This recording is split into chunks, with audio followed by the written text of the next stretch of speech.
learning curve, highlighting the people and programs of Marysville High School. After high school student athletes complete their athletic experiences, they often reflect back on the roles athletics and coaches played in their life.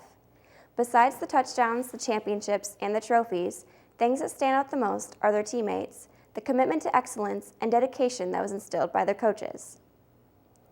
For the coaches, the young men and women that they work with become much more than statistics. It is an opportunity to help a young person develop the skills that will make them successful for a lifetime. Goal setting, dedication, leadership skills, and becoming a team player, and time management.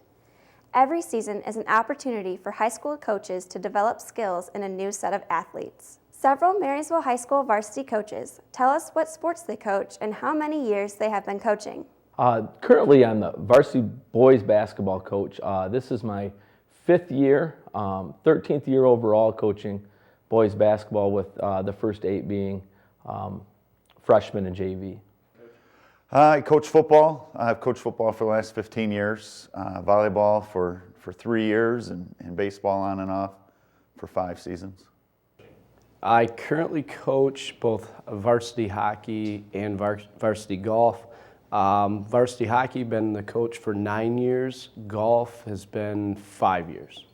I coach varsity girls basketball and varsity girls softball, and I've been coaching since I came to the high school for 14 years. I coach cross country and track. I've coached cross country now for 15 years, and this is my 22nd year for track, boys track. I coach baseball and football at the varsity levels. Combination of years, 24 years of football, I believe, as I was adding it up, and baseball, right around 21, 22 years in baseball. I started out as a JV baseball coach for 9 years, and then the rest of the years as the varsity baseball coach. Our coaches also comment on how the job has changed with the year-long commitment. Basketball is a game full of skills that constantly need practice, and I think to be great at those skills, continuous improvement and year-long practices has to happen. We currently will go shooting in the spring. We spend 2 weeks in the summer as a team playing, and then again in the fall we will begin practicing up until the season starts in November. So basketball, to be competitive, to have a great team, is definitely a year-long thing. It's been pretty much the same as when I started over the years. It's definitely a lot of time compared to just, a lot of people think about just coaching the varsity sport, but then as part of a program, you got to pretty much commit to the whole year. For example, I do the 5th and 6th grade little kids in the fall, which is technically my off season too. So, and then summer camps and breaks and everything like that. So there's pretty much not an off season. YearLong Commitment, coaching has definitely changed. I think it demands quite a bit of you as a coach, and it's kind of like everything else. You feel like you're left behind, or your team or your players will, if you're not staying up with changes, but also the other communities around you. They're doing this, and you're going to be left behind. So there's almost kind of a personal stress, a personal demand you put on yourself for year-round commitments. But you just want your teams to be the best and prepared for your opponent. So you need to be doing something. In some ways, a year-long commitment for my part, definitely, because it's forced me to focus on just football. From an athlete's standpoint, it's hard to tell, because some athletes are focused on one sport while others are focused on 3. But from my aspect, a lot more time consuming, trying to keep up with football and all the ins and outs of that all year long. Have you needed to become more independent with raising funds to support your program? What fundraisers do you do? What do you spend the money on that your athletes raised? The hockey team is all self-funded, so everywhere from uniforms to paying for ice time to paying for referees, all of that it comes from our fundraising. So we've been doing that since day one. Well, as far as the golf team, we've also been implementing more fundraisers, and that money goes towards new golf bags, rain gear, just things like that. Yes, due to budget situations or cloth plans, we have both in track and cross have set out with fundraising. For example, in cross country, we run a race in the summer to raise funds for cross country camp or uniforms or sweats, things of that sort. On the side for track, we do concessions to try to raise money for physical track equipment, which also includes sweats and uniforms, but other things that help make track meets run smoothly. It's been my goal as a varsity coach to keep fundraising like within the program itself. We've done, annually we do 3 big fundraisers, and they all have to do with hosting basketball tournaments and youth basketball camps. You know, all our players are involved in a winter youth program where we coach Marysville youth for 6 weeks every Saturday morning. Another one, we have a traveling tournament that comes in to Wednesday on a Saturday morning. The players help work that. And then again in the summer, we have a week-long basketball camp. It's a fundraiser, but it's also dedicated to improving the fundamentals of our youth and keeping kids interested in basketball. Parent involvement has changed over the past several years. Playing time, college recruiting, practice times. How do you deal with increased parent expectations? I think we just are really lucky at Marysville. We have fantastic parent support. A lot of schools, you get them at the home games, but our parents travel en masse, and we always have smiling, familiar faces in the stands. Even in our far away games in our conference, sometimes they're over an hour away, and we're very lucky and fortunate here to have such great parents, and they'll do anything that we need, and they're great supporters of their sons and daughters. Fortunately, here at Marysville High School, I felt like the parent involvement has been very proactive and very accommodating to the needs of the 2 sports that I coach. I find it very much a blessing for these 2 sports. I don't know as I see that in all sports across the board, but then again, I don't coach all sports, but I feel very fortunate for the situation I'm in. Marysville, it hasn't changed much. We're fortunate here at Marysville to have a great support staff by our parents and family. You know, anywhere we travel, we have our parents travel with us. We've had great commitment by them, and then support for us, you know, the coaches, the other players. We couldn't ask for anything better within our program from our parents. Teaching leadership is an important component of athletics. How do you teach young people to become leaders? Well, we like to stress that everybody's a leader in some capacity. Pitchers, catchers, you know, infielders, they might be a leader of their individual position. But there are some things we every year like to try to have a T-ball clinic for the local Marysville Little League program. And that gives our players a great opportunity to be involved with the youth of Marysville, and especially the young boys and girls. And they're, you know, those little eyes are on them, so they are thrown into a leadership role with definitely with that clinic. We have captains selected by their peers, but like I like to share with all of them, everybody has a role, and with that role, you know, there does come leadership with it. I think you just give them the opportunities to take on a leadership role. It could be the captains, and it could be just learning how to motivate their teammates. Volunteer. We try and do some volunteer work with them. We try and make sure that they keep up with their grades. Give them opportunities to, you know, give time back to the community. Like they coach our youth program, and they spend a lot of time, do a great job of teaching the youngsters to learn about basketball and to learn to love it. And so, just giving them those opportunities, I think, is the big key. Well, each year the football team votes on captains at the end of the season, and then I hold monthly meetings, sometimes 2 meetings a month, and we'll discuss the importance of leadership and how students here at Marysville are expected to lead. That's giving them handouts, websites to refer to.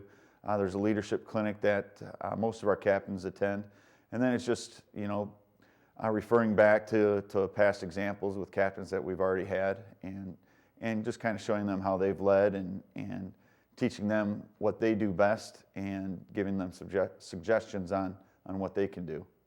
Sportsmanship is a foundation for high school athletics. Do you find the athletes and the fans more or less sportsmanlike now? I think they're more sportsmanlike, and I don't know why. I have nothing, to support it, but it just seems that throughout all the different athletics, if you go to the different games, any of the programs here, it seems like at least here at Marysville, the sportsmanship has increased and has gotten a lot better over time. I think it depends on the year. This past season, I think with all sporting events that the students here at Marysville have definitely been more involved, and it seems to be a positive thing.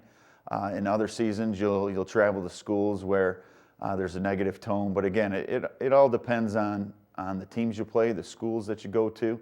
Everybody has a different set of rules that they play by as far as what they allow to be said during games, after games, to athletes and so forth. But it all just depends on your administration and the coaches themselves on how they police things.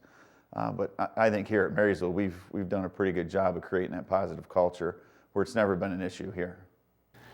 I honestly believe sportsmanship has increased quite a bit. I think from our school district, and also the MHSAA has done quite a bit and made a lot of good effort to promote sportsmanship. I know they have sportsmanship conferences, and through our school, our student athletes take advantage of that. We go to and have a Marysville representatives every year to that, and so all in all, from the efforts of our school and the MHSAA, I honestly believe that sportsmanship has improved in our community. Is it difficult to motivate young athletes to believe in the rewards of teamwork? No, it comes from success. The more you win as a team, the more they buy into it. And I think success isn't always about winning. And getting players to understand that success is giving up something, working so hard to attain a goal. And just like in life, there's no guarantee that anything's going to happen. But you can guarantee that you can be thankful for yourself. You can feel good about all the hard work you do put into it, and that's part of being a team. It's becoming more difficult, I think. It seems that the younger athletes we have coming up, it's more difficult to get them to understand, and I think it's just because they've been treated a different way coming up before they get to us, and I think we have higher expectations, and it's a little more difficult recently to get them to understand that. I think if you just give them that opportunity, then you want to show them how good you can be. As a coach, you can always talk to them about making some improvements, and if they're dedicated and they keep working hard, then they're going to see the results of that. And it's not always immediate. You might be working on their shot, for example, and they might get worse for a while before they get better, but if they keep working at something, they will get there. And if they get better as individuals, then they're going to make the team better too. I don't know if difficult's the word I would choose. Sometimes it can be challenging. Oftentimes the hardest role of a coach is to get the potential out of the individual or team. And sometimes it is very much a challenge in that they don't believe that they can do certain things. And as a coach, I try to set example so that the kids will want to seek out making themselves better in some form or fashion. And so I try to lead by example. Do you believe it is better for the students to be committed to one single sport all year round or multiple sports? I'm a big believer in the multiple sports. I know that's not possible with some individuals. They get involved in one and they feel like that's going to be their future, and I don't blame them for that. But the more experience that you have, the more involvement that you have in multiple sports, I think just creates a more well-rounded individual. I would definitely say multiple sports. I'm a big proponent of that. The more things that they can commit to, the better off they're going to be. There's translations from their conditioning and their agility and things like that, their different strengths.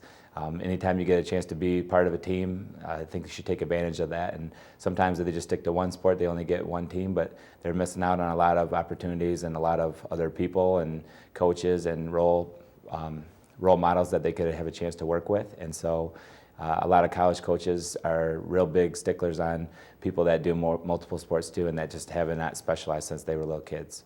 In my opinion, it's not even a question, it's multiple sports. If we can get student athletes that play 3 sports, that's perfect. We stress it. We try to get all of our players to get involved in 3 sports. Finally, we hear the term student athletes. How do you emphasize to your players the role that academics come first? Well, like I said, they only have 4 years in high school, and what they do within that 4 years can propel them into a large opportunity for them down the road, whether a certain school or a career opportunity. And so the idea behind that is paramount, that we set the stage so that it's not just we're going to hang on to this once they get out of high school and not have the opportunity slip away from them. Yeah, you can be a great basketball player, but if you can't get it done in a classroom, a lot of times you can't get it done on the floor.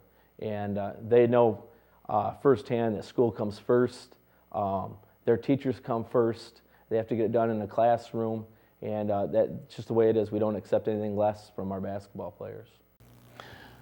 They need to know from the get-go, as I share the 3 A's attitude, academics and athletics, and academics comes first. You are just an injury away. I don't care how gifted you are just an injury away, and what are you going to fall back onto? It better be your academics. We have, just like everybody else in the state, eligibility lists. You can't play if you don't keep your academics up. So the students know, and our programs, all the Marysville programs here, and the coaches do an excellent job of promoting that academics are always first. We appreciate each of our coaches coming down and spending time with us.